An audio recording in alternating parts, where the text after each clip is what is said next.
And welcome and thank you for joining us for the second half hour of The Factor Uncensored. Now, Hornets basketball player Kai Jones is now being benched indefinitely. The exact reason why the team is distancing themselves is still unclear, but some believe it's due to some of his online behavior.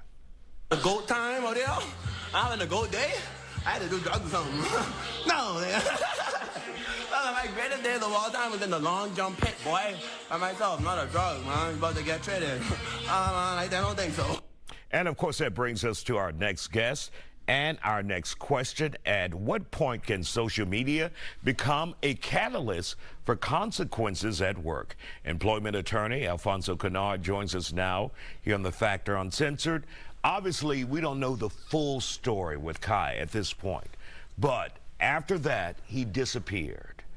And so if it's just that, are we going too far as a society where we're getting rid of people because many people on social media were saying that you're behaving erratically, you're behaving strange, right, and they will get rid of you. And then after that, they may have gotten rid of him.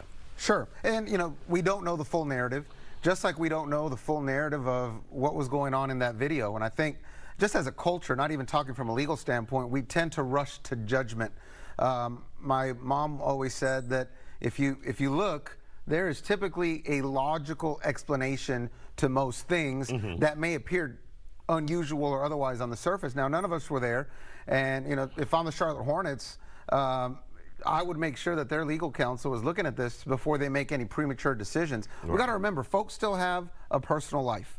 Now, is it the best judgment to put that out in what's an unforgiving sphere that is the World Wide Web? No. You should probably use some sense. But that in and of itself is not conclusive of anything and would require, when you're dealing with someone with multiple million-dollar contracts, to look further.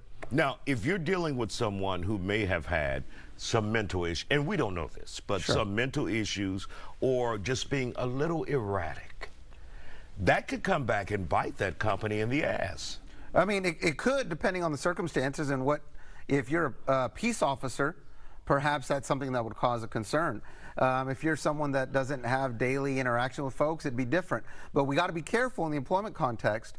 Anytime an employer either perceives someone to be disabled or understands that they are actually disabled, you got to be careful, because the Americans with Disabilities Act will tell you that you have to look into it further, and perhaps there's an accommodation, perhaps there's not. Now, would mental health issues be in that category? Absolutely, and that's a common misconception. Just because you don't have some debilitating disease doesn't... A lack of limbs, you're in a wheelchair. Lack of limbs, yeah. Exactly. In the traditional sense, mental health is just as, if not more important. That's something that I think employers are neglecting nowadays, and even as a society. Oh, you know, well, he's depressed. Whoa, okay. No, people are actually depressed.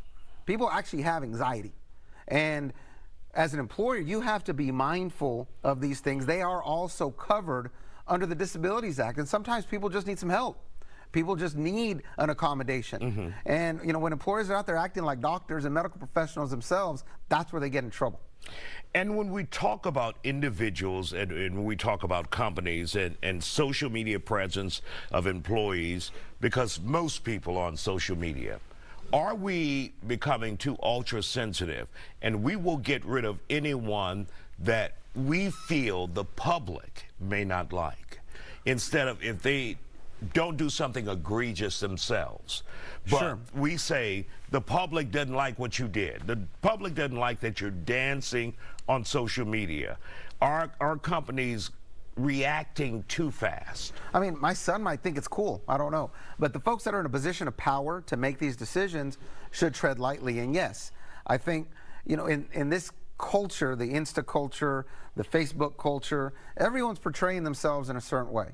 Now, if you are in certain positions, just know that, yeah, your employer is probably looking at your Instagram posts, is looking at your Facebook posts. Use some sense, you know, instead of posting being out there wasted with your bros or twerking. And in Texas, right, you could be fired just for An employer doesn't need a reason to fire you as long as it's not within some certain And it category. could be something they saw on social media, but it doesn't have to be a reason. They can just say, we let you go. They can fire you because they don't like the color of your shirt one day. That's not nice, but it's not illegal. Similarly, if your boss sees something concerning on social media, they can fire you. But like you noted earlier, if it's something that rises to the level of potentially someone has a disability and you need to look into it further before you rush to judgment, as an employer, you may expose yourself to liability, but just on the human sense, help someone out. You know, we're quick to cancel folks. We're quick to fire them.